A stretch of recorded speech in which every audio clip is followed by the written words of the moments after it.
কবিতাৰ শিৰোনাম এজোপা লিচু। কবি ডাক্তৰ প্ৰয়াস শইকীয়া। এসময়ত এক বৰ ভাল সময়ত আমাৰ চুবুৰীয়া এজন বৰদেউতাৰ ঘৰত এজোপা ডাঙৰ লিচু গছ আছিল। লিচুবোৰ বৰ মিঠা। কলি ওলাওঁতেই বৰদেউতাই বেপাৰীক আগতীয়াকৈ দি দিয়ে কথা। ভাল দৰ পালে বাতলি কুতুৰি নাথাকে কথা। ৰখীয়া থাকে, ডালে ডালে বান্ধি দিয়া হয় টকা। টকা বাজিলেই ৰাতি আয়ে কয় বাদুলিৰ সাধু কথা। টকা বাজিছে, লিচুৰ কাষেৰে উৰিছে দিনকণা।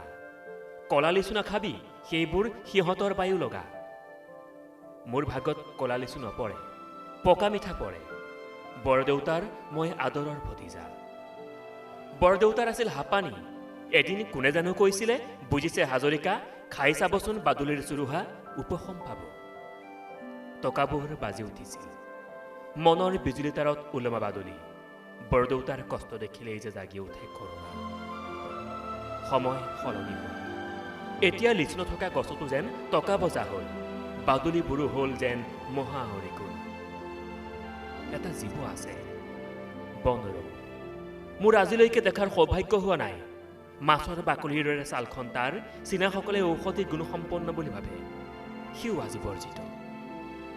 বাদুলিৰ পৰা তালৈ বিস্তাৰিত বোলে মানৱ জাতিৰ এতিয়াৰ দুঃস্বপ্ন। হাজাৰ ধ্বংসৰ পিছতো প্ৰকৃতিয়ে প্ৰকৃতিক নিৰ্মাণ কৰে। আশা কৰোঁ মহাযুদ্ধখন শেষ হ'ব।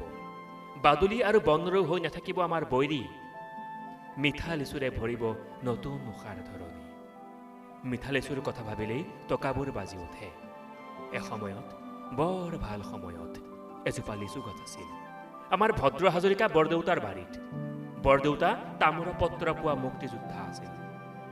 লিচুৰ ছায়াত বহি কৈছিল তেওঁ ৪২ আৰু মহাযুদ্ধখনৰ কথা।